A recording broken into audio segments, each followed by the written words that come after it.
அஸ்ஸலாமு அலைக்கும் ஃப்ரெண்ட்ஸ், வணக்கம். Welcome to Rahmi's kitchen. Friends, இன்றைக்கி நம்ம சுண்டக்காயில் குழம்பு வைக்கிறோம். வத்த குழம்பு வச்சுட்ருக்குறோம். சுண்டக்காய் அது ஹெல்த் பெனிஃபிட்ன்ட்டு உங்களுக்கு எல்லாத்துக்கும் தெரியும் எவ்வளோ நல்லது சுண்டக்கான்னு. அதோட இலையிலேருந்து அதோட ஸ்டெம்லேருந்து எல்லாத்துக்கும் மருத்துவ குணம் இருக்கிறது. நம்ம சுண்டக்காய் எடுத்து இப்படி நம்ம இஞ்சி பூண்டெல்லாம் சதைக்கிறோம் இல்லைங்களா, அது வச்சு சதைக்கணும். சதைச்சி இதுக்குள்ளே இருக்கிற சீடு வந்துடும் வெளியில். லைட்டாக கழுகி வாஷ் பண்ணி எடுத்துட்டால் கொஞ்சம் எல்லாம் சீடு வெளியில் வந்துடும். எல்லா சீடோடு போடக்கூடாது, கொஞ்சம் சீடு வச்சுக்கோங்க, கொஞ்சம் சீடை வாஷ் அவுட் பண்ணிவிடுங்க. எடுத்துகிட்டு கழுகி நல்லா வாரி எடுத்துகிட்டு இது நம்ம எண்ணெயில் போட்டு வறுத்து எடுக்கணும் ஃபஸ்ட்டு.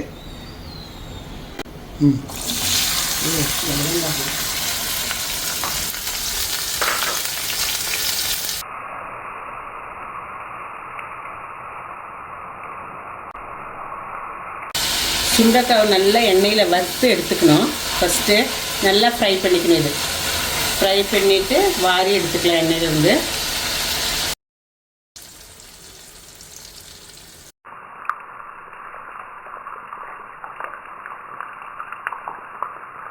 பாருங்கள் ஃப்ரெண்ட்ஸ், நல்லா ஃப்ரை ஆயிடுச்சு. நம்ம இது எண்ணெயிலேருந்து எல்லாம் வாரி எடுத்துக்கலாம். ஃபுல்லாக வாரி எடுத்துருங்க. இது ஒரு 150 கிராம் இருக்குது. சுண்டக்காய் 150 கிராம் இருக்குது. ஃப்ரெண்ட்ஸ், ஒரு 50 கிராம் நல்லெண்ணெய் ஊற்றிக்கோங்க. இந்த கறிக்கு நல்லெண்ணெய் தான் நல்லாயிருக்கும். அப்புறம் ஒரு 1/2 டீஸ்பூன் கடுகு, 1/2 டீஸ்பூன் ஜீரகம் போட்டுங்க. ஒரு 1/2 டீஸ்பூன் வெந்தயம் போட்டுக்கோங்க.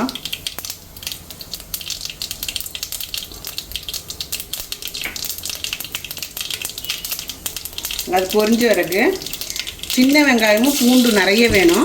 சின்ன வெங்காயம் ஒரு 100 கிராம் எடுத்துருக்குறேன். பூண்டு ஒரு 50 கிராம் எடுத்துருக்குறேன். இது கட் பண்ணி நல்லா போட்டு வதக்கிக்கோங்க. அதில் எண்ணெயில் போட்டு நல்லா வதக்கணும். பச்சை மிளகு 3, கருவேப்பிலை கொஞ்சம் போட்டுக்கோங்க.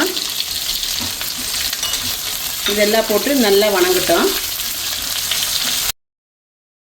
அது வணங்குறதுக்குள்ளே நம்ம தேங்காய் அரைச்சிக்கலாம். ஒரு கப்பு தேங்காய் இல்லாட்டி அரை மூடி தேங்காய் போட்டுட்டு கொஞ்சம் 1/2 டீஸ்பூன் பெருஞ்சீரகம் போட்டு நல்லா நைஸாக அரைச்சிக்கலாம்.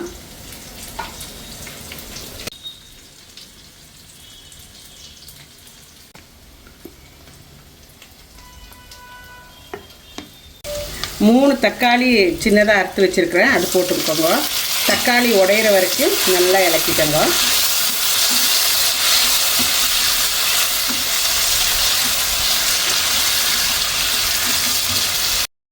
உப்பு போட்டுக்குங்க. உப்பு போட்டால் சீக்கிரம் தக்காளி உடஞ்சி கிடைக்கும்.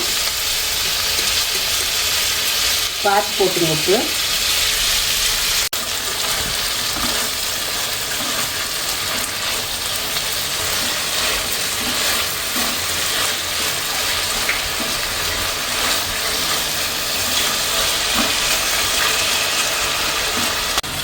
அரை டீஸ்பூன் மஞ்சத்தூள் போட்டுக்குங்க. 1 தனியா பொடி, 1 டீஸ்பூன் மிளகாத்தூள் போட்டு நல்லா எல்லாமே வதக்கி விடுங்க. நல்லா வதக்கி நல்லா தக்காளியும் மசாலா எல்லாம் சேர்ந்து வதங்கட்டும்.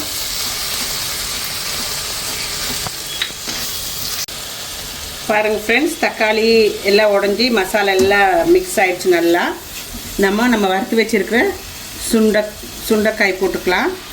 போட்டுட்டு நல்லா இலக்கிக்கோங்க. நம்ம தேங்காய் அரைச்சி வச்சுருக்குறோம் இல்லைங்களா, அது ஊற்றிக்கலாம். ஒரு கப்பு தேங்காய் அரைச்சி வச்சுருக்குற ஊற்றிக்கலாம்.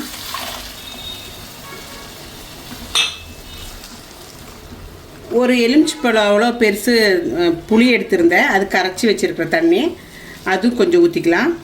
வேணுங்கிறவங்க ஊற்றிங்க. உங்களுக்கு தேவையான புளி, நிறைய புளி சாப்பிட்றவங்களானா இன்னும் கொஞ்சம் எடுத்துக்கலாம். பார்த்துட்டு ஊற்றிக்குங்க புளி.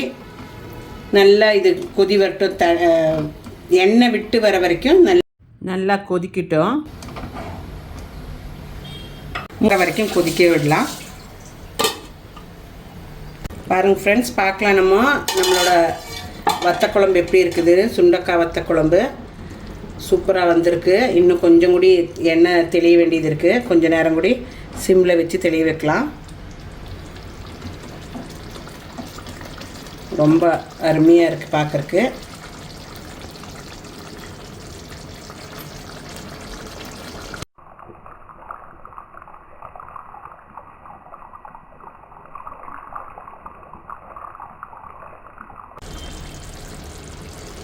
பாருங்கள் ஃப்ரெண்ட்ஸ், நல்லா எண்ணெய்லாம் நல்லா மிதங்கி மேலே வந்துருச்சு. எண்ணெய் கொஞ்சம் நீங்கள் கூடவே போடணும், அப்போ தான் ரொம்ப டேஸ்டியாக இருக்குது. இது ரொம்ப நல்லாயிருக்கும். இந்த கிரேவி உடம்புக்கு ரொம்ப ஹெல்த்தி வேறு. நம்ம உப்பு எல்லாம் இருக்கான்னு பார்த்துக்கலாம்.